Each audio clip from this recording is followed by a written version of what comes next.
Bismillahirrahmanirrahim. Assalamualaikum warahmatullahi wabarakatuh. Alhamdulillah.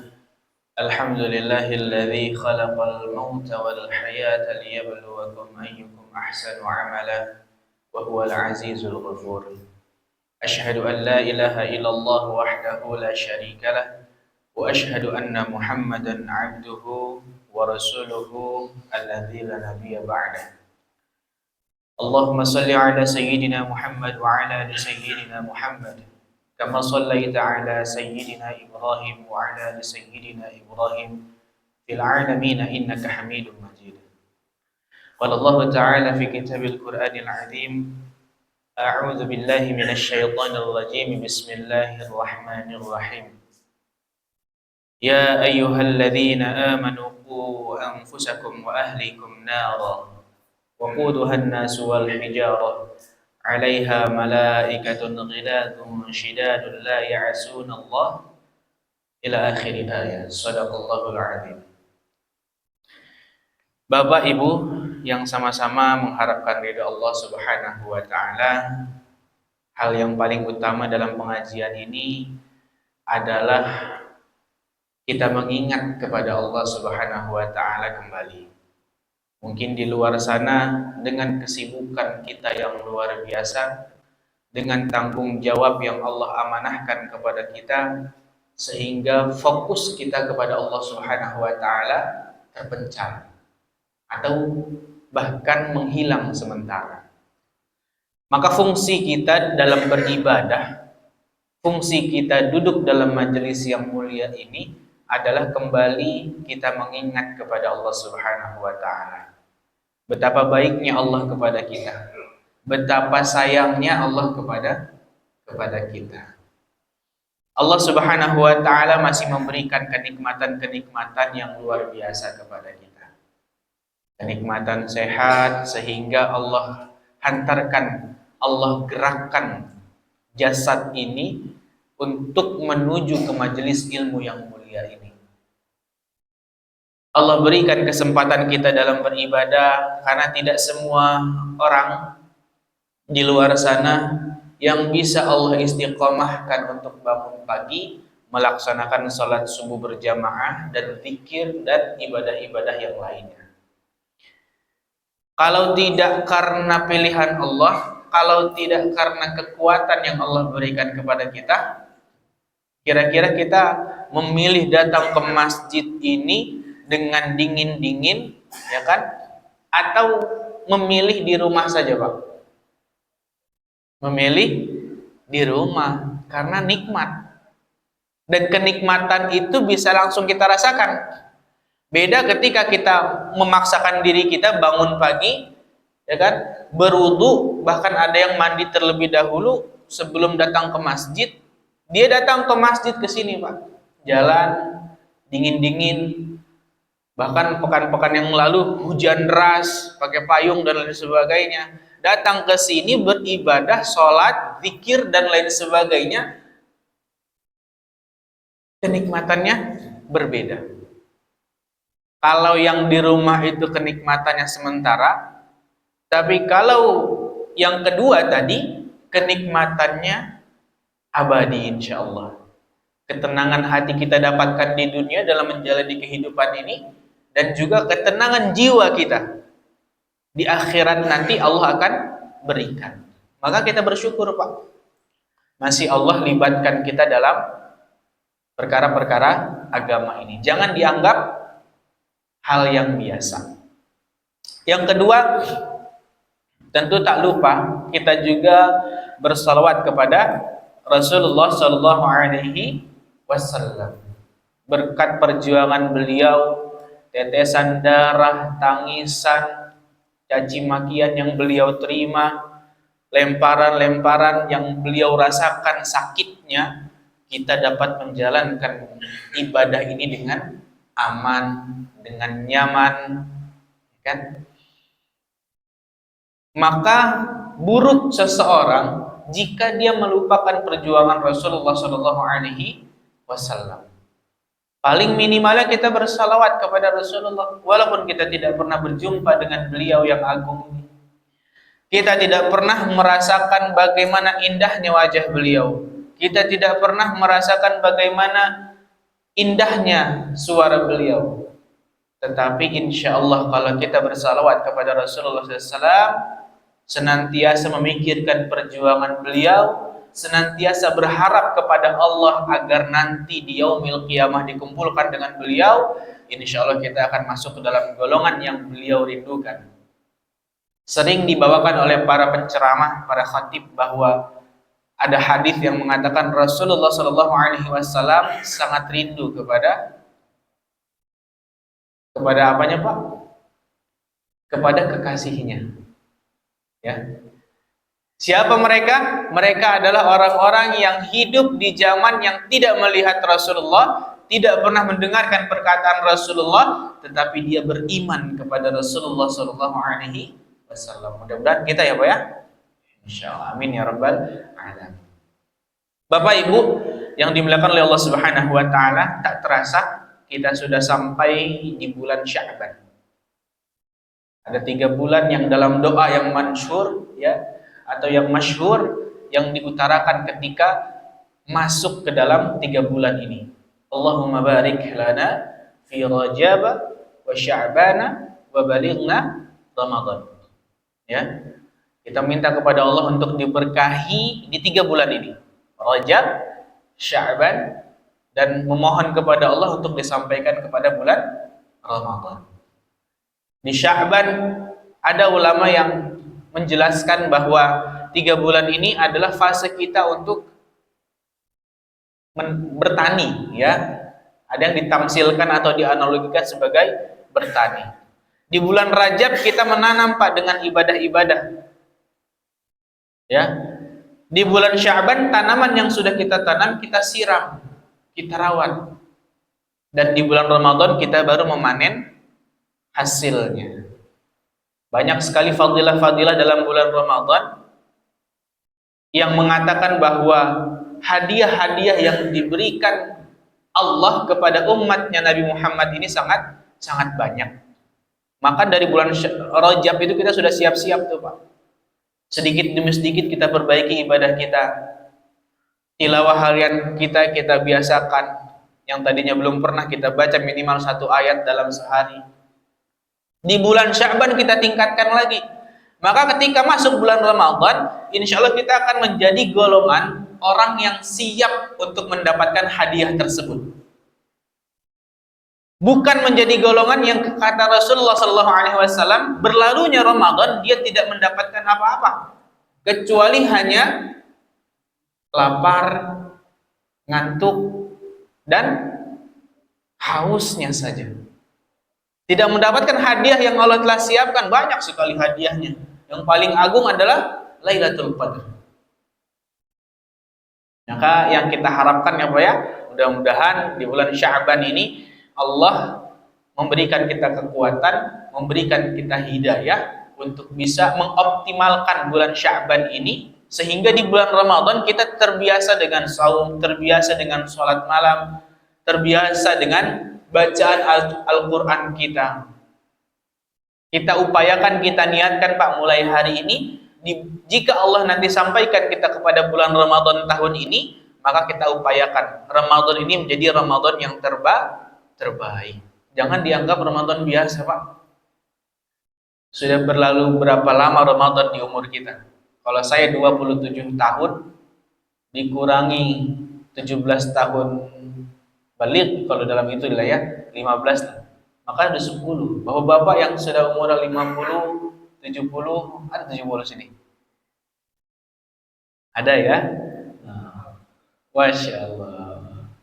Maka jadikan Pak, niatkan, azamkan dalam diri kita bahwa Ramadan ini adalah menjadi Ramadan yang terbaik.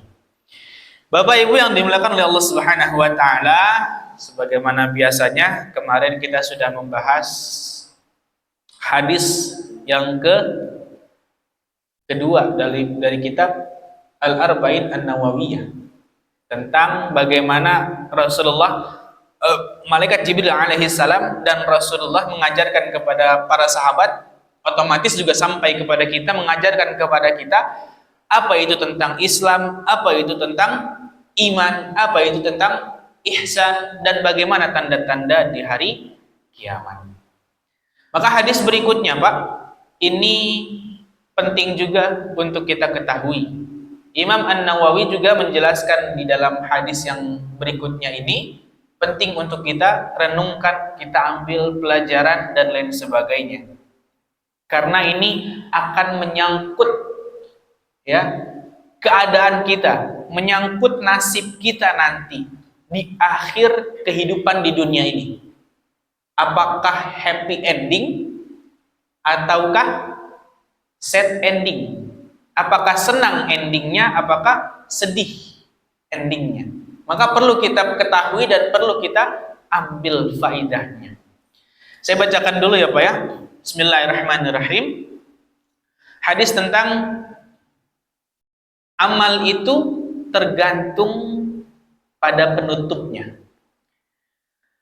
An Abi Abdurrahman Abdullah bin Mas'ud radhiyallahu anhu qala hadatsana Rasulullah sallallahu alaihi wasallam wa huwa shadiqul masduq inna ahadakum yujma'u khalquhu fi batni ummihi 40 yawman nutfah thumma yakunu 'alaqatan mithla dhalika thumma yakunu mudghatan mithla dhalik thumma yursalu ilaihi al-malaku fayanfukhu fihi ar-ruha wa yu'maru bi 4 kalimatin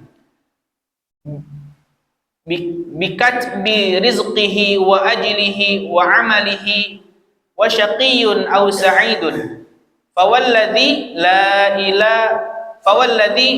ilaha ghairuhu inna ahadakum la ya'malu bi amali ahli al-jannah hatta ma yakunu bainahu wa bainaha illa dhira'un fayasbiqu alaihi alkitabu fayamalu bi'amali ahli an-nar fayadkhuluha wa inna ahadakum la ya'malu bi'amali ahli an-nar hatta ma yakunu bainahu wa bainaha illa dhira'un fayasbiqu alaihi alkitabu fayamalu bi'amali ahli al-jannah fayadkhuluha.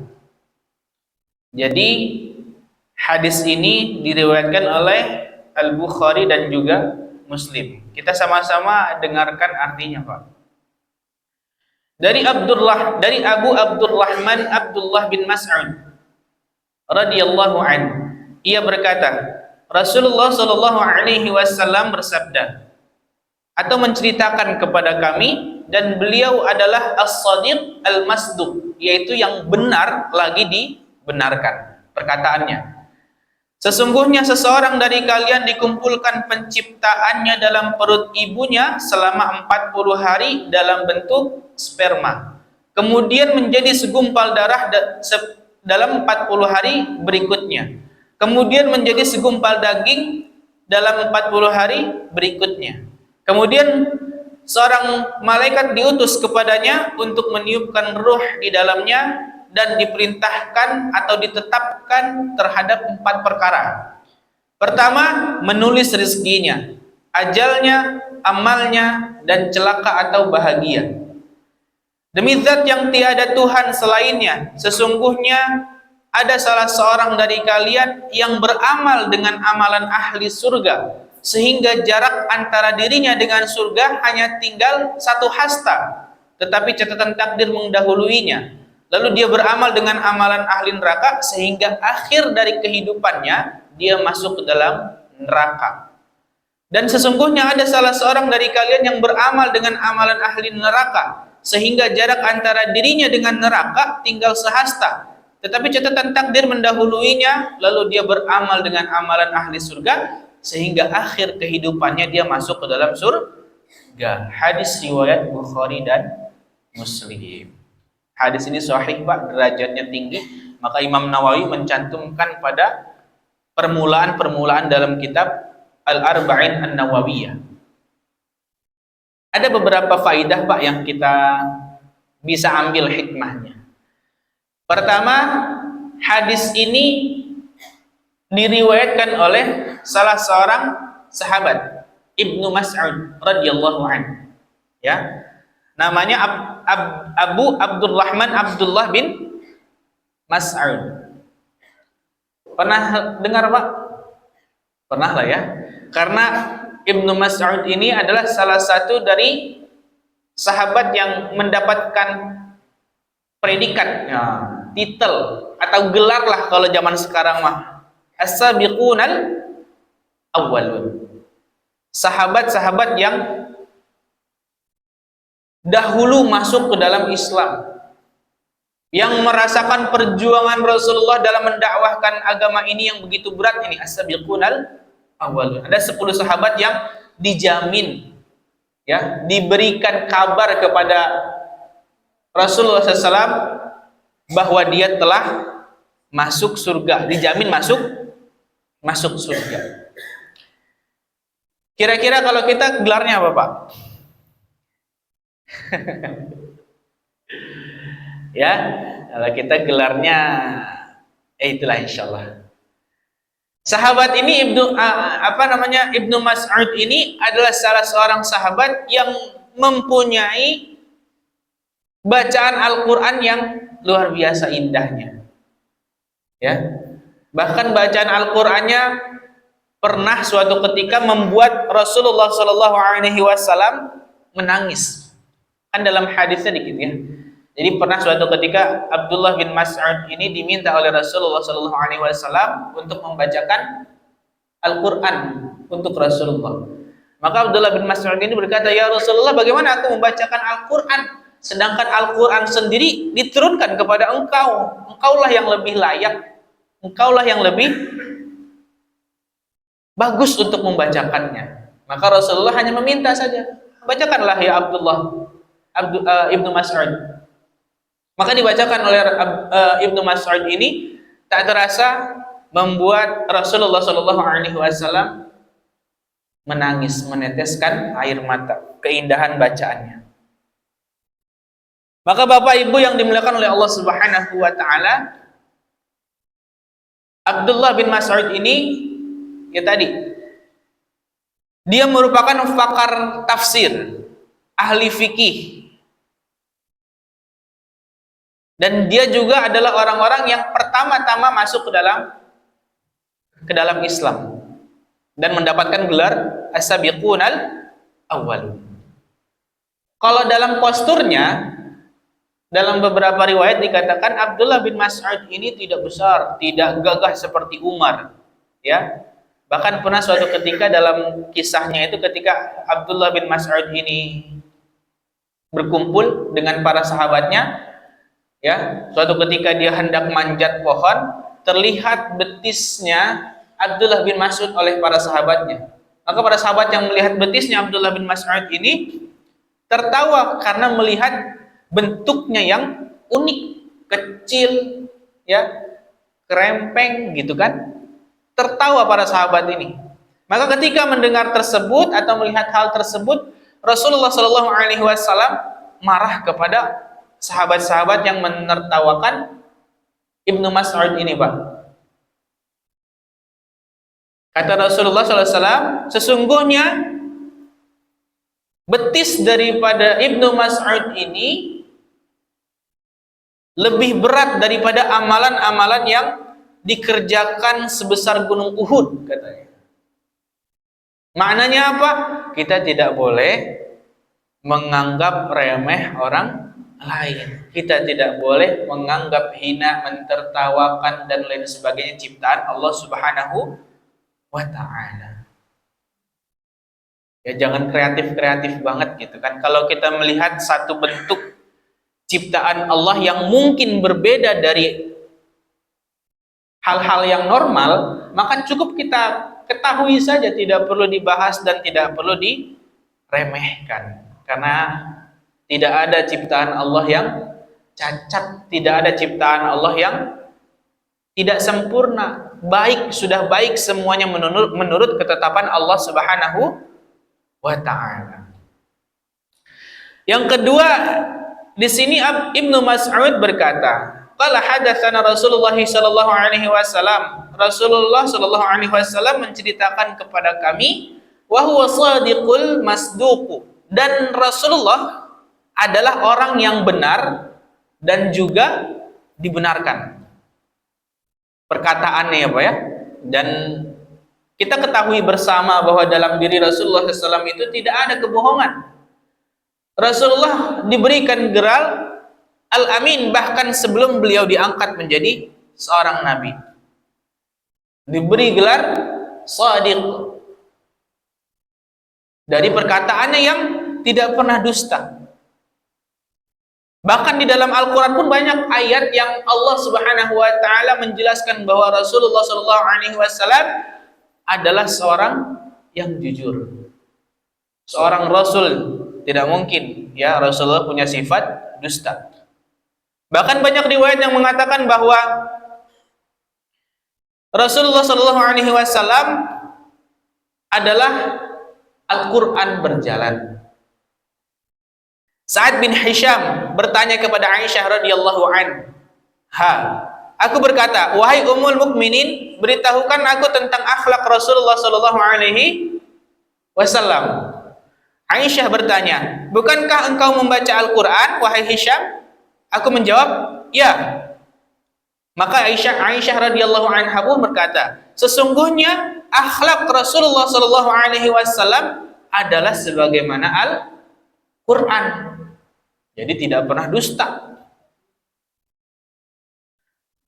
Di ayat yang atau surat yang biasa kita baca Pak setiap pekannya di surat Yasin ya.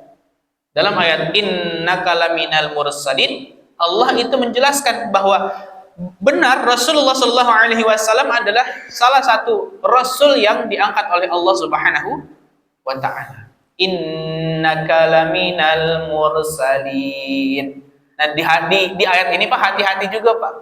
Kalau kita salah baca, maka salah makna nih. Kalau dalam ilmu tahsinnya, innaka laminal mursalin. La di sana dibaca satu harokat maka benar artinya Rasulullah SAW adalah Rasul yang Allah utus. Tapi kalau la di sana dibaca dua harokat, innaka laminal mursalin, maka artinya sesungguhnya Rasulullah SAW adalah bukanlah nabi yang Allah utus.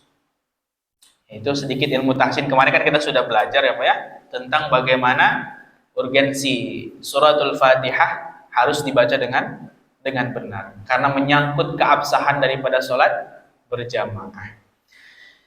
Bapak Ibu yang dimuliakan oleh Allah Subhanahu wa taala, dalam ayat lain pun Allah menjelaskan wa ma yantiqu 'anil hawa, dan tidak pula berucap tentang Al-Quran dan penjelasannya berdasarkan hawa nafsu. Nabi Muhammad tidak pernah menyampaikan Al-Qurannya sesuai dengan hawa nafsunya. Beliau akan menyampaikan sesuai dengan kebutuhannya, keadaannya, dan lain sebagainya. Beda dengan kita. Ya, kalau kita menggunakan ayat-ayat Al-Quran untuk membenarkan diri kita. Ya, na'udzubillah, tsumma na'udzubillah. Jangan sampai ya Pak ya. Tapi kebanyakan orang-orang di sini menggunakan ayat-ayat tersebut untuk merendahkan orang-orang lainnya. Bahkan orang-orang yang jahil mengkotak-katik ayat-ayat Allah Subhanahu wa taala, menafsirkannya sesuai dengan keperluannya.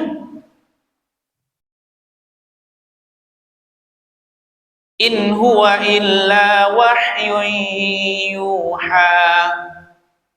Ia Al-Quran tersebut tidak lain kecuali wahyu yang hanya disampaikan. Ya, maka benar dalam diri Rasulullah adalah orang yang benar, tidak ada kebohongan di dalamnya, dan dia dibenarkan oleh Al-Quran. Rasulullah tidak membenarkan dirinya sendiri, ya, tapi yang membenarkan Rasulullah SAW adalah Al-Quran. Maka jangan sampai kita meragukan hadis-hadis Rasulullah SAW, perkataan-perkataan Rasulullah SAW. Selanjutnya Bapak Ibu yang dimuliakan oleh Allah Subhanahu wa taala, hikmah yang bisa kita ambil adalah tentang kebenaran daripada mukjizat Al-Quran. Al-Quran, di dalam Al-Quran telah berbicara tentang ilmu embriologi atau ilmu tentang tahapan-tahapan pembentukan daripada manusia sudah 15 abad terdahulu, Pak. Kalau dalam ilmu kedokteran, ya, yang saya baca setelah baca literasi, ilmu kedokteran itu baru muncul, baru mengetahui bagaimana perkembangan janin di dalam seorang ibu itu di tahun 1878. Ya, studi awal tentang pembuahan sel telur dan atau dalam ilmu embriologi. Ya, ilmu tersebut diteliti oleh Samuel Leopold di tahun 1878. Kalau USG, Pak, yang biasa kita pakai ketika pasangan kita diamanahkan oleh Allah seorang anak, itu baru ditemukan di 1950 oleh Dr. Ian Donald. Tapi 15 abad terdahulu Al-Quran sudah berbicara tentang bagaimana proses pembentukan pertumbuhan janin di dalam seorang ibu. Sini kan dijelaskan. Inna ahadakum yujma'u khalquhu fi batni ummihi arba'ina yauman. Kan kata Rasulullah sallallahu alaihi wasallam, sesungguhnya seseorang dari kalian dikumpulkan penciptaannya dalam perut ibunya selama 40 hari dalam bentuk sperma. Mohon maaf, ya. Sperma bertemu dengan ovum atau sel yang ada dalam wanita dalam 40 hari. Summa yakunu 'alaqatan mithla dzalik, dan dalam waktu 40 hari itu pula, ya, kemudian menjadi segumpal darah. Summa yakunu mudghatan mithla dzalik, dan 40 hari berikutnya menjadi segumpal daging. Ya.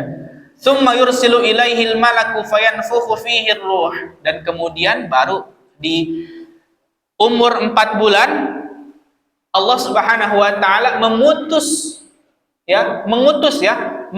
salah satu malaikat untuk meniupkan ruh di dalamnya. Nah, seperti itu ya, Pak, ya. Maka kalau di budaya kita, Pak,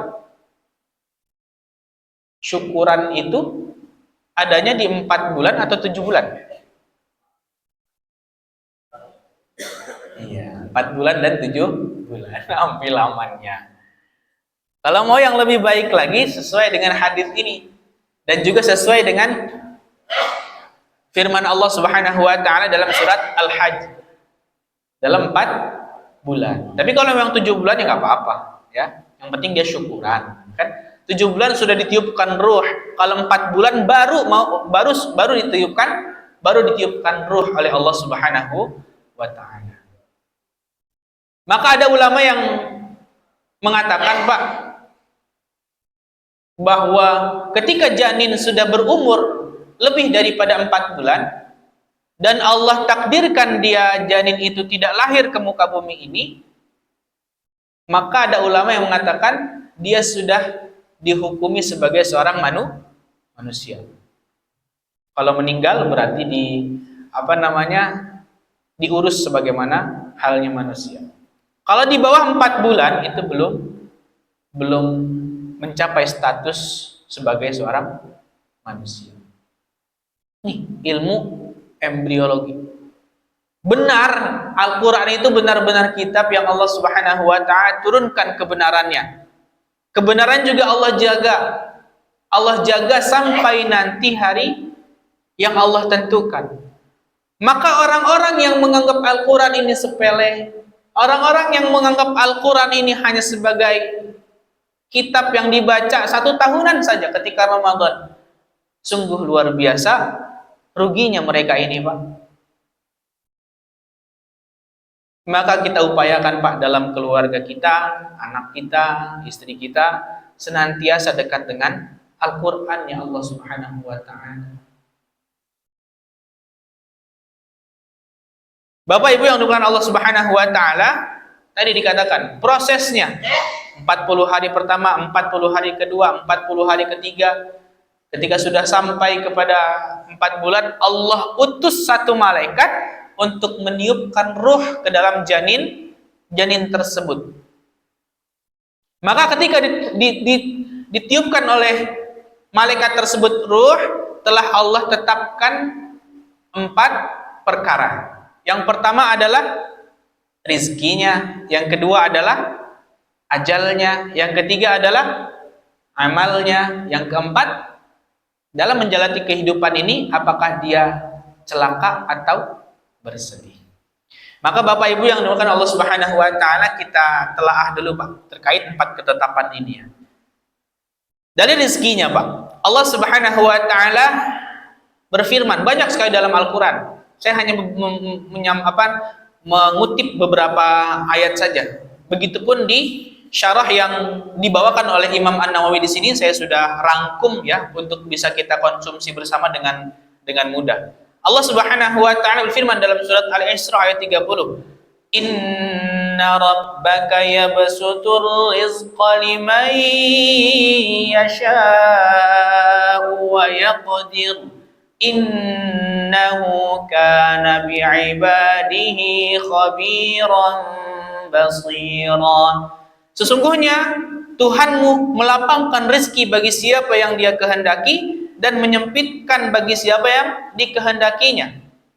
Dalam ayat ini bisa kita ambil simpulkan ya Pak ya, bahwa Allah telah menetapkan rezeki untuk kita dalam menjalani kehidupan di dunia ini, sudah Allah tetapkan sebelum kita lahir ke muka bumi ini.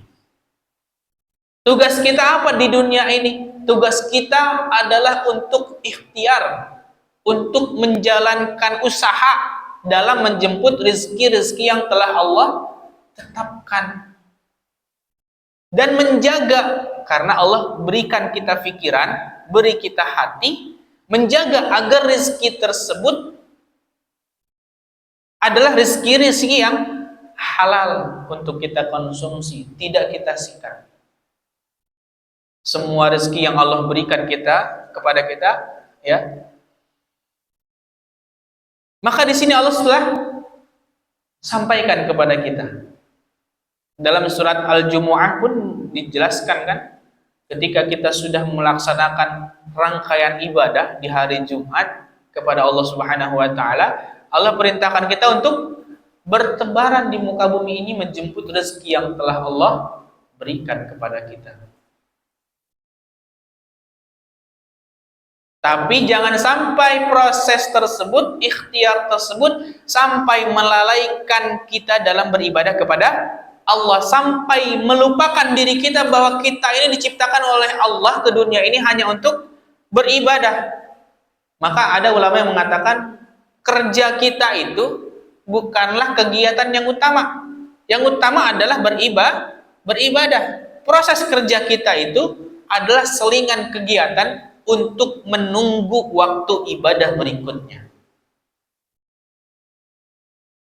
Ya, maka itu yang diwanti-wanti oleh para ulama. Jangan sampai pekerjaan kita melupakan posisi kita sebagai manusia yang Allah ciptakan dengan tujuan wa ma khalaqtul jinna wal insa illa liya'budu, untuk beribadah kepada Allah Subhanahu wa taala.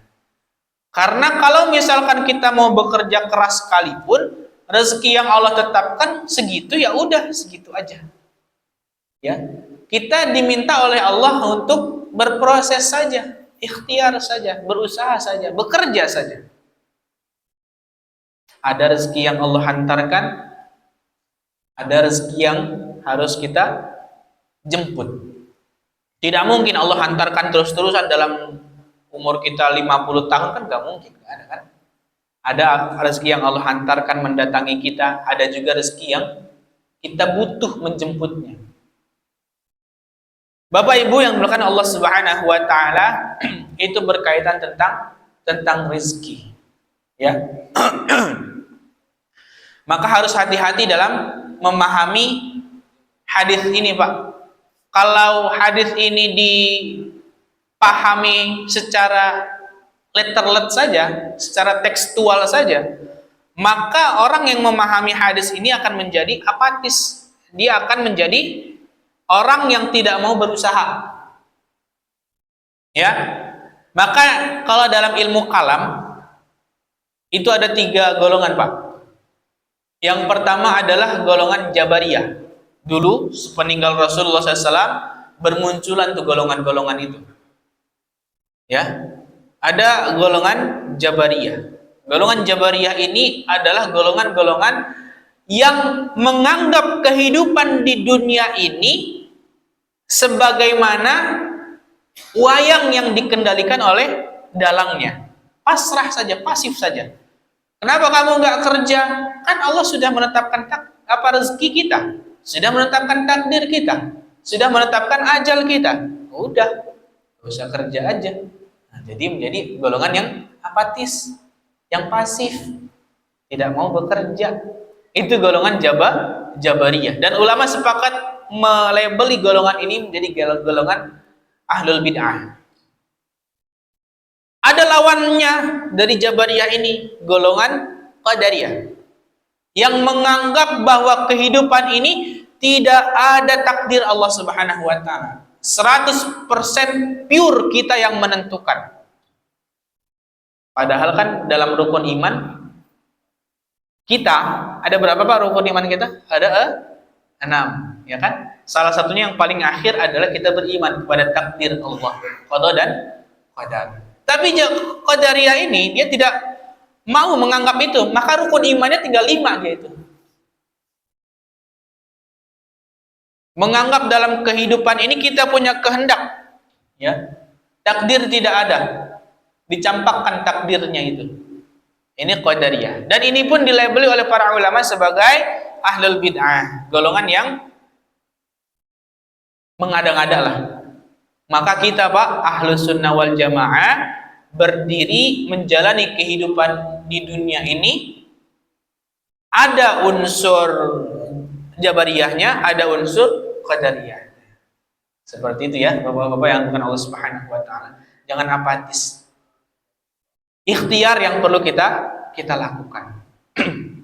Yang kedua, ya, tentang ketetapan yang Allah tetapkan mengenai ajal. Bahwa ajal ini adalah sesuatu yang pasti dijumpai oleh setiap manusia yang diberikan Allah kesempatan hidup di dunia ini. Tidak ada yang tidak menjumpai ajal. Ya. Pasti ajal itu menjumpai kita. Dalam Quran surat Al-A'raf ayat 34 Allah berfirman, "Walikulli ummatin ajal, fa idza jaa ajaluhum la yastakhiruna sa'atan wa la yastaqdimun." Setiap umat itu mempunyai ajal atau batas waktunya. Ada umat-umat terdahulu, Pak, umatnya Nabi Musa, umatnya Nabi Isa dan lain sebagainya, umurnya panjang. Ya, ratusan tahun. Begitupun umat Nabi Muhammad, umurnya juga setelah Allah tetapkan tidak lebih 100 tahun, Pak. Bahkan dalam hadis dikatakan 60 sampai 70 tahun. Tidak jauh dari umur Rasulullah SAW. Walaupun ada lebihnya, itu adalah pemberian Allah, gift daripada Allah Subhanahu wa taala. Nih, Bapak Pasukara, ya, ada waktu lagi untuk beribadah kepada Allah Subhanahu wa taala. Pemberian daripada Allah. Fa idza jaa ajaluhum la yastakhiruna sa'atan wa la yastaqdimun. Dan ajal ini tidak bisa disegerakan dan juga tidak bisa ditunda. Kalau seandainya nih, Pak, Allah ini mengizinkan umat atau hambanya ini untuk mengetahui ajal. Misalkan, "Hai Ramdan, ajal kamu nanti di tahun 2030 ya, di bulan Januari." Maka normalnya sifat manusia itu, Pak, akan menyepelekan. Nanti aja, orang masih tahun 2026, masih ada 4 tahun, nanti aja taubatnya ketika di akhir 2029 di bulan Desember. Kan Allah itu Maha Pemurah. Allah itu maha pengampun. Itu sifatnya manusia. Maka hikmah di mana kita tidak mengetahui ajal itu adalah agar kita senantiasa bersiap-siaplah. Kita nggak tahu nih 1 jam ke depan apakah saya masih hidup atau kita masih hidup. Kita nggak tahu. Nasihatnya sudah Allah banyak berikan kepada kita, Pak.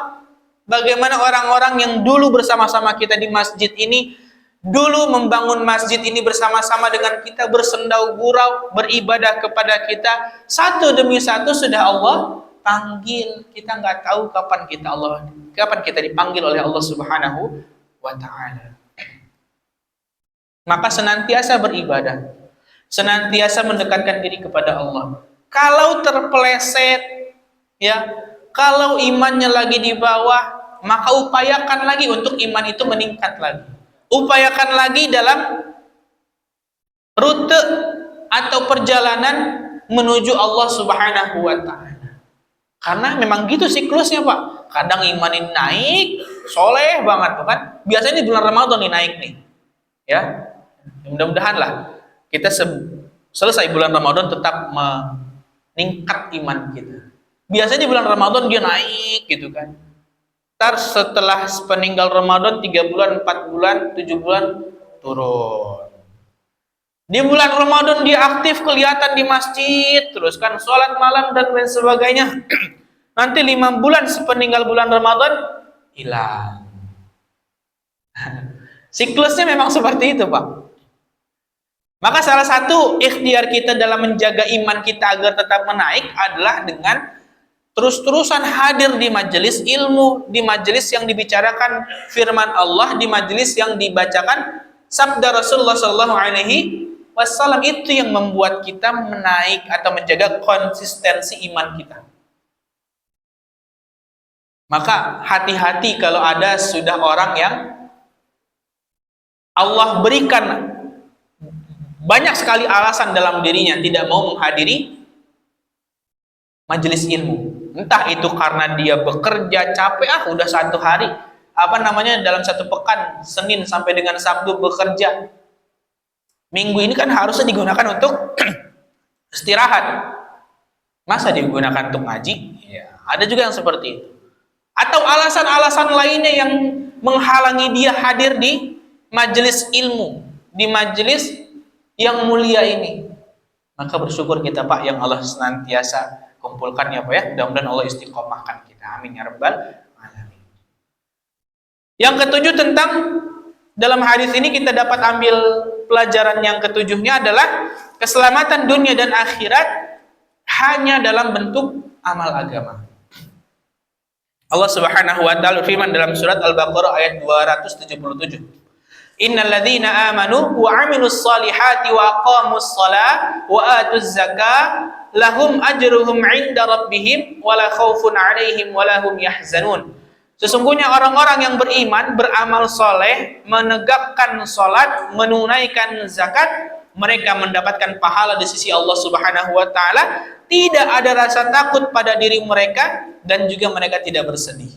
Kalau kita tidak mau mendapatkan rasa takut, Pak, kehidupan di dunia ini, takut karena harta hilang, bahkan sekarang yang lagi viral, Pak, takut terjadinya perang dunia ketiga, kan lagi chaos tuh kan dunia ini kan. Maka orang-orang yang memang tidak punya iman di dalam dirinya, dia akan takut. Kenapa? Karena dia menganggap harta-harta yang dia miliki ini adalah sesuatu kesenangan, sesuatu kebahagiaan. Mobilnya mendatangkan kebahagiaan, rumahnya mendatangkan kebahagiaan. Itu orang-orang yang tidak memiliki iman kepada Allah. Tapi orang yang beriman kepada Allah, dia akan menganggap semua itu adalah titipan Allah Subhanahu wa taala dan akan binasa. Kullu man 'alaiha fan. Dia akan binasa. Jadi kalau misalkan nikmat-nikmat tersebut hilang, kira-kira sedih nggak orang beriman, Pak? Sedih apa enggak, Pak? Ulang ya. Orang-orang yang tidak beriman menganggap harta-harta tersebut, kehidupan yang dia jalani saat ini adalah kebahagiaan untuk dirinya. Jadi kalau itu hilang bagi orang-orang yang tidak beriman, Kira-kira sedih apa enggak? Sedih. Orang-orang yang tidak beriman ya, iya sedih. Tapi bagi orang yang beriman, ketika nikmat-nikmat tersebut hilang, maka tidak sedih, bukan senang Pak. Ya, tidak senang juga gitu kan. Tapi minimal adalah sedih. Tapi sedih itu tidak berlarut-larut dan dia akan kembali mengingat bahwa kehidupan yang sebenarnya ada di kampung akhirat sana. Seperti itu. Kira-kira kita masuk ke dalam orang yang beriman apa tidak beriman? Insya Allah beriman ya Pak ya. Ya. Sedihnya nggak apa-apa lah 1 hari atau 2 hari nangis-nangis gitu kan. Nah seperti itu Pak. Jadi orang yang beriman tidak ada rasa takut di dalam dirinya Pak. Dalam kehidupan dunia ini, begitupun di dalam kehidupan berikutnya di alam barzakh, ya di akhirat. Kan dalam surah Al-Fajr itu dikatakannya, ya ayyatuhan nafsul mutmainnah, wahai jiwa-jiwa yang tenang. Irji'i ila rabbiki radiyatan mardiyah. Kembalilah kamu kepada Allah, kepada Tuhanmu dalam keadaan Tuhanmu sedang ridho kepadamu, sudah ridho kepadamu. Kalau Allah sudah ridho, enggak ada lagi yang buat kita takut, Pak. Fadkhuli fi ibadi wadkhuli jannati. Ya, masuklah kamu ke dalam golongan hamba-hambaku dan masuklah ke dalam surga. Itu orang-orang yang beriman, jiwanya mutmainnah, tenang. Nah, seperti itu. Itu terkait keselamatan amal dunia dan akhirat. Jadi kalau kita punya harta, maka kita gunakan harta itu untuk beribadah kepada Allah. Tidak punya harta, kita minim hartanya, maka kita gunakan fisik kita untuk berjihad di jalan Allah, untuk bermujahadah di jalan Allah Subhanahu wa ta'ala. Hikmah yang ke-8 atau faidah yang ke-8 yang saya rangkum dalam kitab ini adalah ritme kehidupan di dunia itu Pak hanya ada 2 Pak. Kebahagiaan, kesedihan. Hanya ada 2. Jadi kita jika diberikan kebahagiaan oleh Allah Subhanahu wa ta'ala, jangan terlalu senang. Tidak terlalu senang. Kenapa? Karena setelah kebahagiaan itu sudah Allah tetapkan kapan masa kita sedih. Begitupun kita ketika diuji oleh Allah Subhanahu wa ta'ala, jangan terlalu sedih Pak. Bahkan sampai memaki-maki takdir Allah Subhanahu wa ta'ala. Jangan terlalu sedih. Karena setelah kesedihan itu akan ada kebahagiaan yang Allah telah siapkan. Itu ritmenya. Jadi orang beriman itu dia tengah-tengah. Ketika mendapat nikmat dia tidak terlalu senang, ketika sedih dia tidak terlalu sedih, tengah-tengah saja. Bukan berarti dia tidak ada kesedihan ya Pak ya. Kesedihan adalah fitrah yang Allah berikan kepada kita semua. Begitupun kesenangan juga fitrah yang telah Allah berikan kepada kita. Senang secukupnya, sedih secukupnya. Yang ke-9 hikmahnya adalah dalam hadis ini kan dikatakan ada seseorang yang beramal dalam kehidupannya Pak, beramal seperti ahli surga. Sholat tahajud tidak pernah tertinggal, baca Al-Quran tidak pernah tertinggal, sedekah, haji, umrohnya tiap tahun, dan lain sebagainya. Tetapi di akhir hayatnya, sebelum dia meninggal dunia, dia melakukan satu kesalahan yang membuat dirinya menjadi ahli neraka. Ya kan? Benar nggak Pak? Benar nggak Bu? Oh, itu udah paling keras. Kayaknya pernah disakiti ini oleh orang-orang oknum-oknum seperti ini. Dan ada juga orang yang ketika di hidupnya itu dia melakukan amalan-amalan neraka, ya ahli neraka, minum khamr, memakan hak orang lain, korupsi dan lain sebagainya. Tetapi karena dia di akhir ayatnya dia sudah gundah gulana hendak bertaubat kepada Allah Subhanahu wa ta'ala, melakukan satu kebaikan dengan ikhlas, maka itu menjadikan dirinya menjadi ahli surga. Kisahnya yang masyhur itu seorang perempuan ya kan, ada juga hadis tuh, perempuan yang dia buruk dalam kehidupan hari-harinya, bahkan mohon maaf ya, dia senantiasa melakukan maksiat-maksiat kepada Allah Subhanahu wa ta'ala. Tapi karena kepenatan hidupnya menjalani kehidupan seperti itu, di akhir hayatnya Allah berikan satu momen kepada dia yang menghantarkan dia kepada surganya Allah Subhanahu wa taala. Apa itu? Memberi air minum kepada siapa? Kepada anjing. Hewan yang kita anggap sebagai najis, Pak. Tapi kalau Allah sudah berkehendak, tidak ada yang tidak mungkin. Begitupun kisah seseorang yang sudah membunuh 99 orang. Dia mau bertaubat kepada Allah Subhanahu wa taala, pergi ke suatu negeri. Dia ditakdirkan oleh Allah untuk meninggal dunia dalam perjalanan. Dia belum bertaubat, belum belajar, Pak. Maka kata dalam kisah itu dia ditakdirkan bagaimana? Menjadi ahli surga karena niatnya tersebut. Tapi ada juga para penghafal Al-Qur'an, Pak.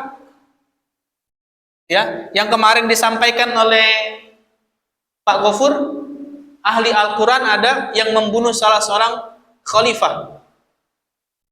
Dia hari-harinya baca Al-Quran, sholat malam, gitu kan. Tapi ada satu momen yang membuat dirinya melakukan amalan-amalan ahli neraka sehingga membuat dirinya mati dalam keadaan tidak beriman kepada Allah Subhanahu wa ta'ala. Apa hikmahnya? Bahwa dalam menjalani kehidupan ini, Pak, tidak perlu kita terlalu kreatif untuk menilai orang.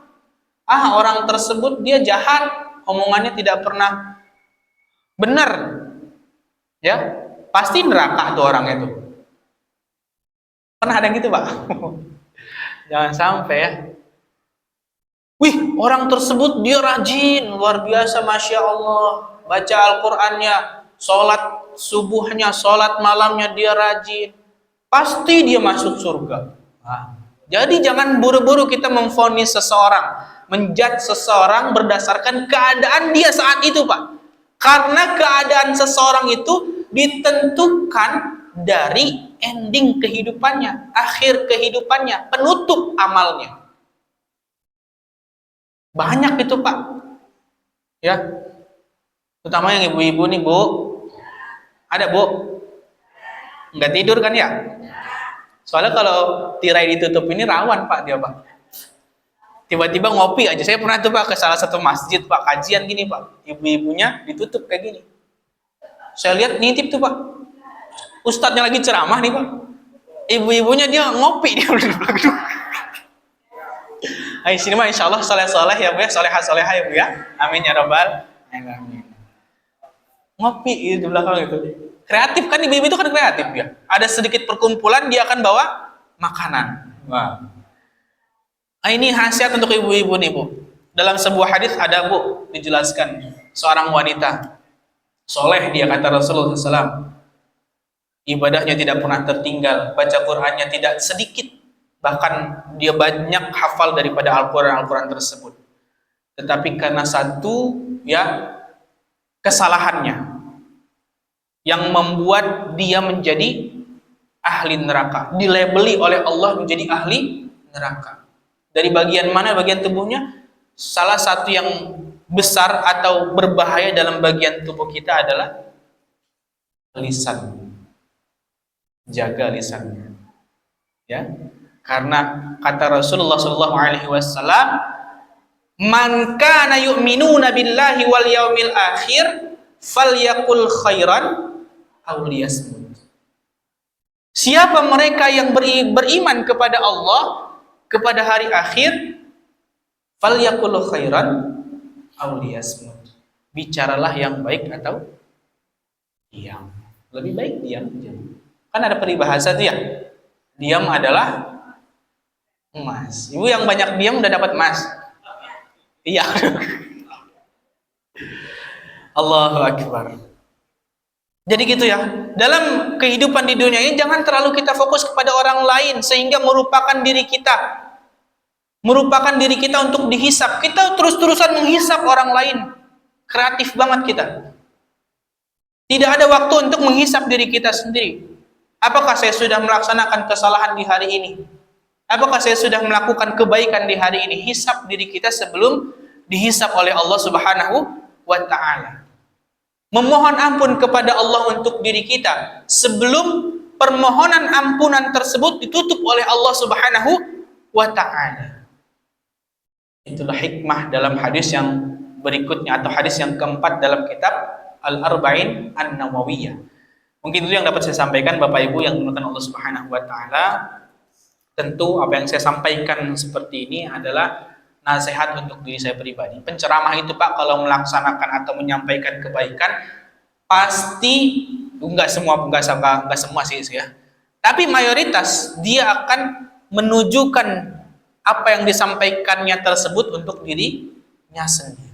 Ya umumnya untuk bapak-bapak kalau misalkan dapat hikmahnya alhamdulillah. Kita saling mendoakan ya Pak ya dalam kehidupan di dunia ini mudah-mudahan kita senantiasa Pak istiqomah diberikan istiqomah oleh Allah Subhanahu wa taala dan juga di akhir hayat kita ya di akhir kehidupan kita di dunia ini Allah takdirkan kita menjadi ahli-ahli surganya Allah Subhanahu wa taala dan mati dalam keadaan husnul khatimah. Amin ya rabbal alamin. Kebenaran datangnya dari Allah, kesalahan datangnya dari diri saya pribadi.